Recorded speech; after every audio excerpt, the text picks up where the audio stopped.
Hello guys! Ngayon, nandito nga. Kilala niyo ba kung anong tatawag niyo sa akin kung nakita niyo ako?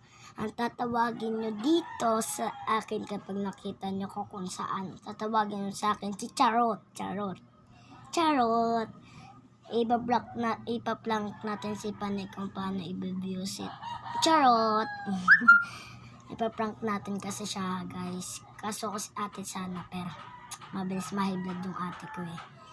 Kaso, dapat nga hindi ako mag-vlog.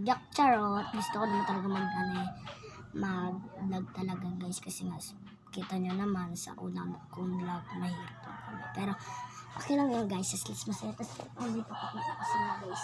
Sana yun. Wait lang guys. Hanapin ko sa part 3. Makikita nyo po yun. Kung anong ipapakita ko sa ano na ganito. Pero gumagalaw siya. Papakita ko sa inyo sa part